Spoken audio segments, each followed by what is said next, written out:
Let's get the simple part out the way. This is the weakest episode of the season. It's not bad, just mediocre.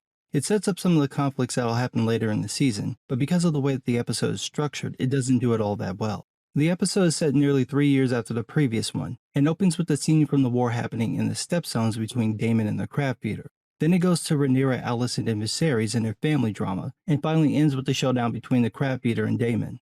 The problem is that the bulk of the show is about Rhaenyra and her family drama, so when it cuts to the battle at the end, there's no tension or weight to the fight. Since we never get to know any of the people or the forces involved in the war, it just becomes a typical action scene. It's cool, but forgettable. This is the risk you take when you do a time jump, and unfortunately, since so much changed during those 3 years, this works against the show. Take, for example, Rhaenyra and Alicent, who are now at odds when before they were friends. We never get to see how or why that happened. I mentioned in my previous reviews that this is different from what happens in the book, and I've had a chance to read the book to find out exactly what was changed. The gist is that the book Fire and Blood is supposed to be written by Maester Yandel, who occasionally draws from different versions of events during the Dance of Dragons as written by Grand Maester Orwyle, Grand Maester Munkin, Septon Eustace, and the Dwarf Mushroom, the court fool during Viserys' reign. Each source has its own slant. Orwyle wrote after he had been arrested by Rhaenyra, so he may have altered things to make himself look better. Munkin's account is based on Orwyle's. Eustace was loyal to Aegon, Alicent's son. Mushroom, well, he was a sex freak, so his accounts are uber kinky. I also found out that the show is meant to be the true version of events. It's an interesting idea. It's definitely a way to get around some of the differences from the book. However, some of the events are things that people wouldn't forget or make up, so there's no way to explain how the book got them wrong. A particular character's death comes to mind. The way the character dies in the book is so specific that there's no way the show version could be true. Not only did the event happen in front of dozens of people, but some of them were hurt in the process. There's no way people will forget that. Overall, though, I think the idea that the show is a true version of events works, so I'll hold off on mentioning how things differ from the books unless it's wildly different. Like I said before, the episode opens with the war in the Stepstones. One of Daemon's soldiers gets captured and nailed to a post by Kragas Drahar, the crab feeder. When Daemon shows up on his dragon, the guy starts shouting, "Save me, my prince!" And he does, by landing the dragon on him. Daemon torches everyone he sees, friend or foe, it's not really clear, all the while shouting for the crab feeder who's now fled into a cave. Eventually, archers shoot at and tag Daemon in the chest, and he flies off, and that is the last we see of him until the last 10 minutes of the episode. I really don't understand that decision. The previous 2 episodes mentioned the crab feeder, but never focused on him or what happened in the Stepstones. So this is our chance to at least understand why the Stepstones are so important, and to get more with Corlys and House Velaryon, since we know so little about them. But that doesn't happen. When we come back to Daemon and the war, it's just to set up the last battle and its anticlimactic ending. Honestly, I haven't felt that gypped since Kill Bill. If you're not going to take the time to set up why the battle is so important, it shouldn't be a major set piece. So what do we get instead of that? Rhaenyra being pissy for 40 minutes. It's been 3 years since Viserys married Alicent, and during that time they've had a son, Aegon, and have another child on the way. It's Aegon's second name day, so Viserys is having a feast and hunt in his honor. Meanwhile, others are plotting and planning. One of the lords speaks with Otto Hightower, the king's hand, saying that now that Aegon is 2 years old, Viserys can name the boy his heir. Otto reminds the guy that Viserys has named Rhaenyra as his heir, but the lord is like, well, make him change his mind. And he's not the only one who thinks this. Many of the other lords want a male on the throne and see Aegon as their option. This is why Rhaenyra is so pissy. She knows that this is what everyone thinks and now assumes that her father will change his mind, so she skips the feast. Of course, Viserys being Viserys doesn't realize this is an issue and just keeps asking where she is. The scene does a great job of pointing out Viserys' key flaw. He avoids and ignores conflict until it's too late. While he's enjoying being king, Otto is plotting behind his back. What makes this so interesting is that this is how politics and people actually work. Viserys is a good man and king, but he's not suited to every aspect of the role, such as watching out for enemies and backstabbers, and that leads to the conflict we're going to see in the next episode. So as he's wandering around asking about his daughter, one of the Lannister twins, Jason, tries telling the king about what's happening in the Stepstones and how badly it's going for Daemon and Corlys, but Viserys can't be bothered. Part of this is because of the optics. The war was started without his consent, but the other is that Viserys just isn't interested. Until it's explained to him again later in the episode and kind of about a different thing, he keeps ignoring it. Eventually, Viserys gets frustrated and asks where in the Seven Hells is his daughter.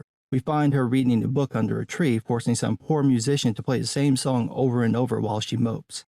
Alicent finds her there, which makes the musician stop playing, and she and Rhaenyra go back and forth, commanding the guy to stop and start until Alicent finally says the queen commands you to leave. She tells Rhaenyra about the hunt, and Rhaenyra tells her that she doesn't want to go. Allison tries again, but Rhaenyra cuts her off and asks if it's an order from the king. When Allison says yes, Rhaenyra gets up in a huff, and Allison tries explaining that it doesn't have to be an order. In the carriage on the way to the hunt, we get a similar moment between Rhaenyra and Viserys, and finally he gives up and he's like, "Girl, what is your problem?" And she says, "Nobody's here for me." I'm sure this is meant to make Rhaenyra look sympathetic, but it just makes her look like a spoiled brat, and I think it comes down to the time jump. We never get to see her reaction to Allison being chosen as the king's new wife, the rift this creates between the two friends, or how people treat Rhaenyra after her brother is born. All of that could explain why she's so pissy. Without it, she just looks like a baby. Even if the lords are turning on her, it doesn't look like Viserys or Allison have, so it makes no sense why Rhaenyra would take it out on them. But we never get anything in the episode to justify it. Take, for example, when they get to the hunting grounds. Everybody but Rhaenyra gets out the cart and praises the young prince, while Rhaenyra sits inside and pouts like a 4-year-old jealous of a new baby. There's no reason for her to do this. Obviously, she wouldn't get all the attention on her brother's name day. Viserys has a chat with the other Lannister twin, Tywin, while Rhaenyra wanders around. She stumbles onto some of the ladies gossiping. We also get to meet Larys Strong, aka Larys the Club-Footed, who has a misshapen foot. He asks to sit with the ladies on account of his disability, but when you take one look at him, you know exactly why he's here. He's this show's Littlefinger, and he's good at his job. Just you wait. Rhaenyra gets pissy with the ladies when they ask about her Uncle Daemon and the war, even though Alicent tries to defend her, and then she goes outside where Tywin proves that he's the world's worst pickup artist. Imagine bragging about your name and your house and your wealth to a rich girl with a dragon. You have nothing to offer her, but she humors him until he makes a mistake. He says that he doesn't have a dragon pit, but he could have one built. She asks why he would do that, and he says he'd do anything for his queen, or his lady wife, and now she knows why he's actually there. She goes back into the tent and publicly argues with Viserys over him selling her off to one of the houses, and he just checks her with the facts. She's old enough, 19 I think, to get married, so she needs to do that in order to follow tradition and show up her line for when she becomes queen. Before they can really get into it, Otto interrupts. Viserys gets the last word though with, "You must marry," and then Otto tells him that they found a white hart. In Westeros, catching and killing a white hart on Aegon's name day would mean the boy's supposed to be the rightful heir to the throne. Otto mentions the hart in front of everyone, kind of putting Viserys on the spot about the line of succession. Many of the lords will take this to mean that Aegon should be heir, something Viserys at this point hasn't been seen to consider. Meanwhile, Rhaenyra hops on a horse and rides off. Sir Criston chases after her and finally stops her. She explains what happened, and it's clear these two have a thing for each other. It's also clear that only one of them understands how dangerous that is, and it's not the one with actual power. The show loves to focus on women's place in medieval society and how women have it worse, but in this scene, we see that Rhaenyra's status as a princess puts her well above Criston. She's flirty, she's pushing the boundaries. It's obvious Criston wants to do the same, but 1, he's taken a vow of celibacy to be in the Kingsguard, and 2, he's of such a lower station that if he so much as looked at Rhaenyra the wrong way, he'd be tortured, mutilated, and killed. Rhaenyra seems oblivious to this. She asks if he's ever been betrothed, and when he says his station isn't important enough for that, she considers him lucky and then goes on to complain about her life. She completely misses his point. He's not important, so it doesn't matter who he marries. He says that there are many who would trade places with her, but again, she misses the point and says that that's because they don't know how hard she has it. I like that she's got the spoiled rich girl thing going on because it undermines the silly point the showrunners and writers are trying to make. Yes, women weren't treated well in medieval times, but the same was true for men. Everybody's life was jacked up. How it was jacked up depended on your sex and status, but the idea that it was worse for women? Nah. Speaking of nah, we get this scene about the hunt. The hunters find Hart's dung, and Viserys takes off his glove and crushes and rubs the dung in his bare hand and then smells it and says it's fresh, and then just puts the glove back on. Dude, wipe your hand. That's actual shit. You eat with that hand. Wipe your hand. When your ass becomes decrepit in 3 episodes, maybe this is why. Just rich white people. Jesus. Anyway, other people are going to go and hunt the hart and bring it back for the king to kill. Viserys goes back to his tent and gets drunk, but Tywin Lannister has other plans. He presents Viserys with a gold lance and then said it'd be an honor to marry Rhaenyra, offering his strength in return, which is the dumbest thing to say to the king of the House of Dragons. And it just makes it worse. Viserys points out that he's got dragons, and Tywin is like, well, who wouldn't want more dragons? And Viserys is like, do you have dragons? And Tywin goes, give me a sec to take my foot out my mouth, please. Finally, he crosses the line when he says that Rhaenyra should feel fine with her loss in station in marrying him. Viserys is like, what are you talking about? And Tylan, being an idiot, just flat out says that he thought Aegon would be the new heir because that's what everyone thinks. Viserys checks him, telling him that's treason, and asking if his bannermen think this because if they do, it's off with their heads. Tylan walks off, humbled, if only for a moment, but in comes Otto with a new suggestion for Rhaenyra, her brother. It is the Targaryen way for siblings to marry, however Aegon is 2. That's a 17-year gap. Otto does make a decent point though. The marriage would stop the lords from worrying about a woman on the throne. Rhaenyra would get to be queen, but the lords would have their king, although technically he would be king or prince consort. There's another angle though. This would put Otto's grandson on the throne. The book makes a bigger deal of this, with Viserys being aware of what Otto and eventually Alicent are doing, but the show leaves that for later. At any rate, Viserys will have none of it, and sits there getting more and more drunk until Lionel Strong shows up. You may remember he was the one who suggested Viserys marry his 12-year-old cousin, Laena. Well, he's now got a new proposal, born mostly out of his concern for the Wharton Stepstones. Have Rhaenyra marry Laenor, Corlys and Rhaenys' son. This would end the conflict between houses Targaryen and Velaryon, put a male near the throne to shut up the lords, and it would bring the richest house and best navy under the king's control. That is, of course, if Laenor survives the war in the Stepstones, meaning the king would have to send aid to Daemon. Nicely played, Lord Strong. Meanwhile, Rhaenyra continues to be a spoiled brat until a wild boar comes out of nowhere and tries to murder her, but Criston stabs it. Unfortunately, he doesn't kill it. Pops up like Ghostface from Scream, so Rhaenyra lays into it with her knife, unleashing a red wave of blood and fury. Well, at least someone knows how to do it. Back at the hunting grounds, Viserys and Alicent bask in front of Twitter as Viserys rethinks whether he should have verified Rhaenyra as his heir. Don't worry, Elon fanboys, I'm not gonna burn you. I want you to be able to taste the ass you're rimming. It's finally dawning on Viserys that naming Rhaenyra might have caused more problems than it solved. The idea was to keep Daemon away from the throne and quiet the realm, but now that he's got Aegon, he's got a whole new problem that he doesn't want to deal with. It's a shame he only realizes this when he's pissed drunk.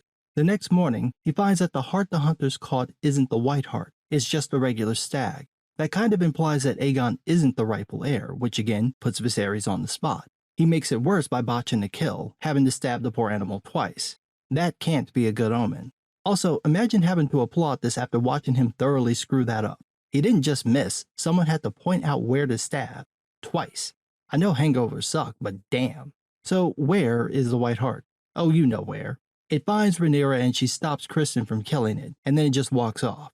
The pair decide to go back to the hunting grounds, and I love how when they get back to the grounds, she just walks in covered in blood, and nobody says a word, but Tylan is like, maybe I don't want to marry her. Perfect. After they all return to King's Landing, Otto visits Alicent to set up replacing Rhaenyra with Aegon. Again, this is where the book differs. In the book, Alicent is all for naming Aegon heir. In the show, she's hesitant to back the plan. This seems to be a way of the show absolving any of the women of responsibility for the war that happens. The book makes it clear that the conflict between Rhaenyra and Alicent play a major role in causing the war, but the show tries, and mostly fails, to wash their hands of any blame. In this scene, it's putting the blame solely on Otto, making Alicent an unwitting pawn, although that's not exactly how it plays out in the season. Nevertheless, she agrees to try to get Viserys to change his mind. That gets sidetracked though when she reads a message from Corlys' nephew Vaemon requesting help in the Stepstones. Viserys is against sending aid because of how it would look, so Alicent wisely changes the angle and asks whether he thinks it's good for the realm to let the Stepstones fall. The next morning, Viserys issues a message to be sent to Daemon, and then meets with Rhaenyra to try to settle the marriage issue. And this is another big change from the book. In the book, he decides to go with Laenor, and when Rhaenyra refuses, he threatens to make Aegon heir, so she concedes. In the show, he decides to let Rhaenyra choose whomever she wants because he wants her to be happy, but she still has to choose. He also admits that he did consider once making Aegon heir, but now he's committed to Rhaenyra, and swears this on her mother's soul.